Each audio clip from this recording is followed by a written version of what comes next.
여러분 안녕하십니까? 2월 22일 토요일 넘치는 우리 교회 매일 묵상 시작하도록 하겠습니다. 오늘 본문 말씀은 누가복음 6장 1절부터 11절까지 말씀입니다. 여러분 이 누가복음의 전체적인 흐름을 한번 생각해 볼 타임인 것 같아요. 예수님께서 태어나셨고 또 자라나셨고 세례받으시고 사역을 시작하시고 이런 쭉 과정 가운데 가르치시고 치유하시고 선포하시는 이 일들을 했단 말이에요. 사람들이 환호했습니다. 와, 예수님의 능력은 정말 놀라워 라고 하는데 예수님을 반대하는 세력들이 생기기 시작합니다. 그게 바리새인이고 서기관이고 대제사장이고 장로들인 겁니다. 사실 따지고 보자면 바리새인하고 서기관과 대제사장들과 장로들은 좀 이렇게 좀 원수 같은 사람들이거든요. 그런데 적에 적은 동지라고 예수님을 이렇게 대적하면서 그들이 서로 이렇게 연합해서 예수님을 대적하는 모습을 볼 수 있습니다.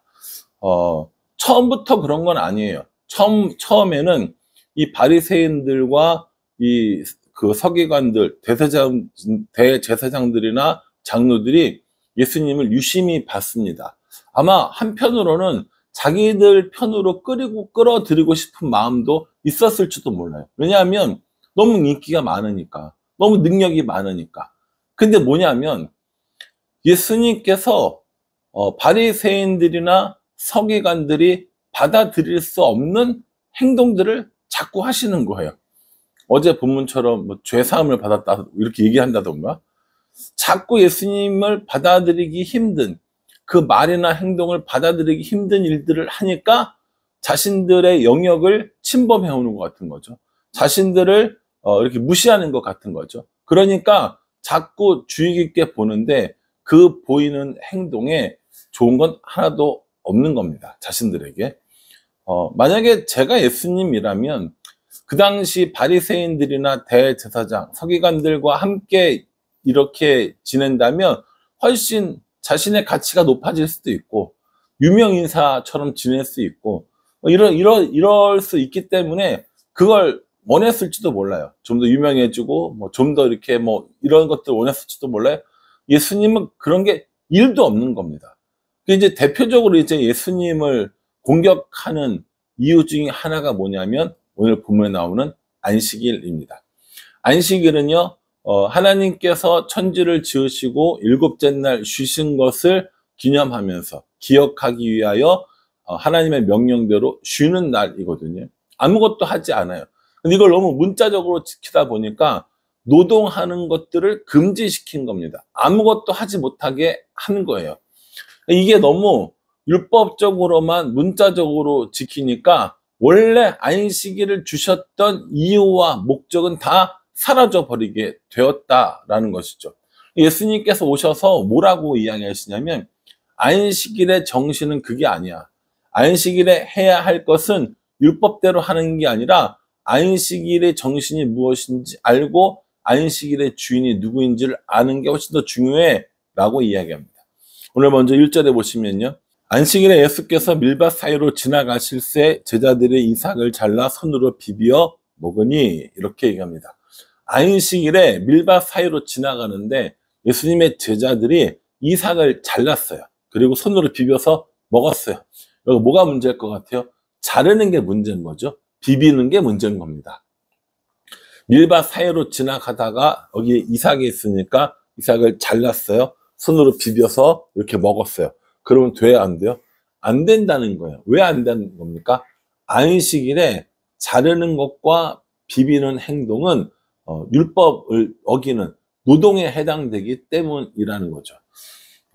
밀밭 사이로 지나가면서 먹으면 안 되지 않습니까? 도둑질하지 않습니까? 이렇게 생각하시면 안 됩니다. 그건 이제 그 당시 문화와 관습 때문에 가능한 일인데 이삭을 먹었다는 게 문제가 아니라 잘랐다는 것과 비볐다는 것 그리고 그것이 어떤 날이에요? 그것이 안식일이었다라는 게 문제가 있었다라는 겁니다.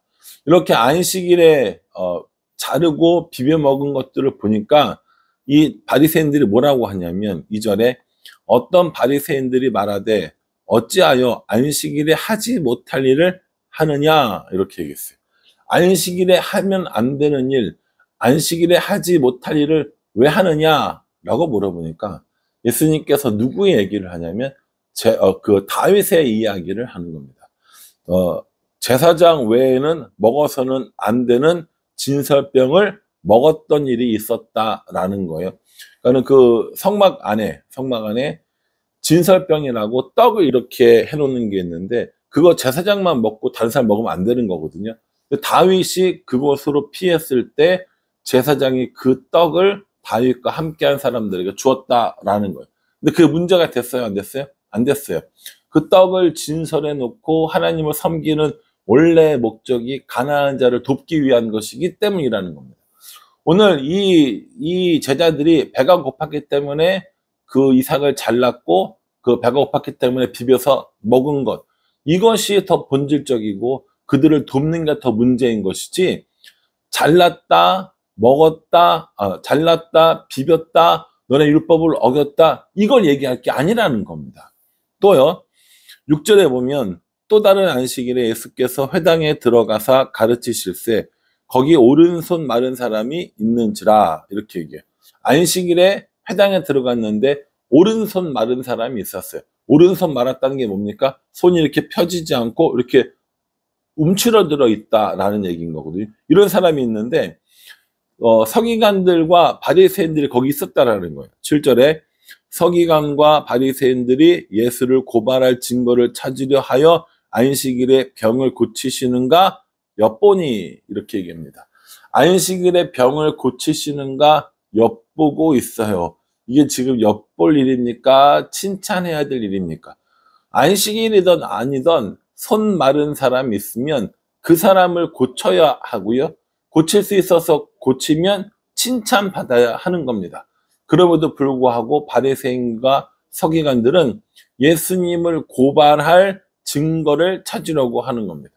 예수님께서 다 아신 거예요. 그 사람들의 생각을 다 아시고 뭐라고 얘기하시냐면 9절에 예수께서 그들에게 이르시되 내가 너희에게 묻노니 안식일에 선을 행하는 것과 악을 행하는 것, 생명을 구하는 것과 죽이는 것 어느 것이 옳으냐 하시며, 예수님은 이 질문이 참 기가 막힌 거예요. 그래서 좋은 질문은 정말 중요한데 예수님이 이렇게 물어보시는 거예요. 야, 선을 행하는 것과 악을 행하는 것 안식일에, 생명을 구하는 것과 죽이는 것 안식일에 어떤 거 하는 게 맞아? 이렇게 얘기해요. 안식일이니까 살릴 수 있는 사람도 죽이냐? 안식일이니까 선을 행할 수 있음에도 불구하고 악을 행하냐? 라고 물어보시는 거예요. 여러분, 뭐가 답이라고 생각하세요? 안식일에 선을 행하는 것과 악을 행하는 것 어느 게 옳아요? 선을 행하는 게 옳죠. 안식일에 생명을 구하는 것과 죽이는 것 어느 것이 옳습니까? 생명을 구하는 게 맞습니다. 근데 뭐냐면 안식일에 사람이 정해놓은 규정 때문에, 이게 하나님이 율법으로 규정해 놓으신 것도 아니고 사람들이 정해놓은 그 규정들 때문에 생명을 구하지 못하는 것, 이게 옳겠냐고 물어보시는 거예요. 예수님 당시에 이 율법은요, 모세 시대의 안식일을 거룩하게 지켜라, 일하지 말라라고 하는 정도가 아니라 훨씬 더 그 디테일하게 뭐는 하면 되고 뭐는 할 수 없고 이런 것들이 있었는데 주로 안 되고 못하는 게 수두룩하다는 거예요.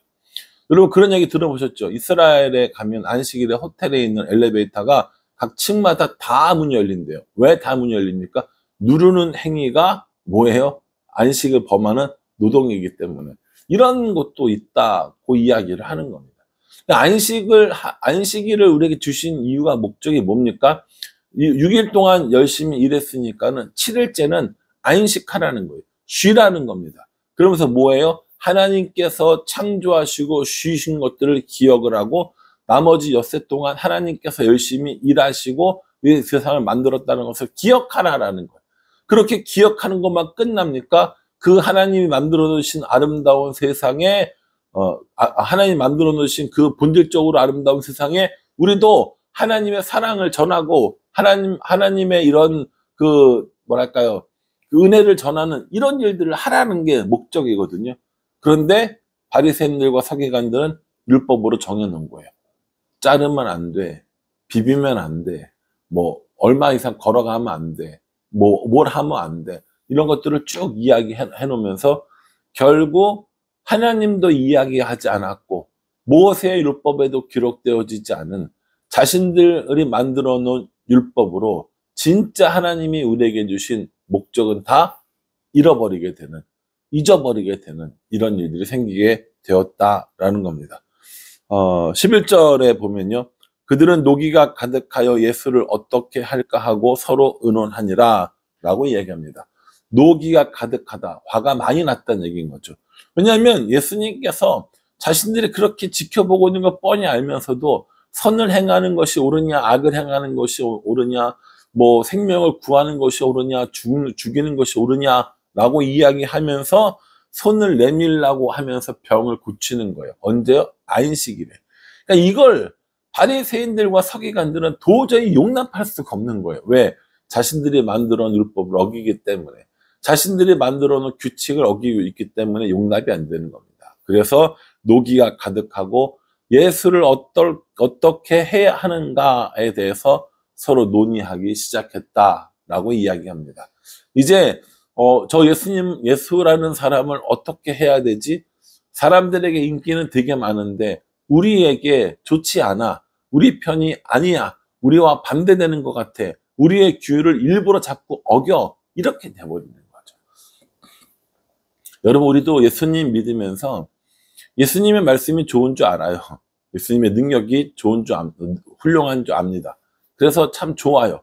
근데 이 말씀이 내 삶을 찔러서 나를 피곤하게 할 때가 있는 거예요. 내가 하고 싶은 걸 못하게 할 때가 있는 겁니다. 그때 어떡합니까? 그때 고민하는 거죠. 예수님이 좋은 분인 줄 모릅니까? 예수님이 구원자인 줄 모릅니까? 예수님과 동행하는 것이 얼마나 좋은 일이라는 걸 우리가 몰라요? 몰라서 안 합니까? 아니요. 다른 건 다 받아들일 수 있다니까요. 다른 건 다 받아들일 수 있는데 예수님이 나한테 얘기하신 것 중에서 내가 요거 하면 좀 불리한데, 내가 이거 하면 손해보는데, 내가 이거 하면 내가 좀 바보처럼 보일 수 있는데 라고 생각되어지는 그거는 나의 이해와 충돌되어지는 건 원하지 않는 거예요. 나의 이해와 충돌되는 건 받아들이고 싶지 않은 거예요. 여러분들 마음속에 다 이런 게 있다라는 겁니다. 뭐 서로 사랑해라. 이거 얼마나 좋은 말이에요. 그런데 그 사랑하라는 말이 원수를 사랑하라 라고 얘기하면 원수를 사랑하면 좀 바보처럼 보이지 않을까? 저 사람을 사랑하면 나한테 불이익이 있지 않을까? 내가 손해보는 거 아닐까? 라고 생각할 때 그 말씀을 지키고 싶지 않고 예수님을 우리 삶 속에 한번 밀어내고 싶은 이런 마음들이 생긴다는 겁니다. 바리새인과 서기관도 똑같아요. 예수님이 하시는 놀라운 능력들을 보고 깜짝 놀랐다니까요. 유심히 봤다니까요. 그런데 이제는 마음이 바뀌었어요. 왜요? 자신들의 규칙에 따르지 않으니까. 자신들의 편이 아닌 것 같으니까. 이제 어떻게 할까? 서로 의논하는 모습들을 보여주고 있습니다. 여러분, 이 말씀 묵상하면서 어떤 생각을 하셨어요? 저는 내 입맛에 맞는 말씀, 내 입맛에 맞는 예수님만 따르는 것은 아닌지 한번 생각해 보게 됩니다. 내 입맛에 맞고 나 보기에 좋은 것들이 아니라 정말 하나님을 섬기는데 예수님을 따르는데 올바른 말씀이라면 나와 이해가 상충하더라도 나의 이익에 충돌하더라도 그 말씀을 선택하는 것이 옳겠다라는 생각을 해보게 됩니다. 쉽지 않겠죠. 이해가 충돌되고 손해가 나는 것 같은데 그 말씀을 따르기는 어려울 것 같습니다. 그러나 그것이 하나님 말씀이기 때문에, 그것이 예수님의 말씀이기 때문에 나의 이해 혹은 나의 손해와 상관없이 그 말씀을 지키고 그 말씀이신 예수님과 동행하는 삶을 살아야겠다라는 생각을 해보게 됩니다. 바라기는 어떠한 말씀이든지 또 예수님이 어떠한 모습이든지 예수님의 말씀이기 때문에 따라가고 하나님의 말씀이기 때문에 지키며 순종하는 우리 모두가 되기를 주님의 이름으로 축복합니다. 기도하겠습니다. 하나님께서 우리에게 말씀을 주셨고 또 예수님을 통해서 우리에게 말씀을 주셨는데 적당히 적절히 나의 이해, 나의 이익에 부합하는 말씀들만 따르는 것은 아닌지 돌아봅니다. 손해보는 것 같을지라도 바보 같을지라도 예수님의 말씀이기 때문에 하나님 말씀이기 때문에 지키며 살아가는 우리가 될 수 있도록 은혜 베풀어 주시옵소서. 예수님의 이름으로 기도합니다. 아멘. 이 말씀 묵상하시면서요, 이익을 따라 말씀을 지키는 것이 아니라 하나님의 말씀이기 때문에 지키는 우리 모두가 되기를 간절한 마음으로 기도하겠습니다. 감사합니다.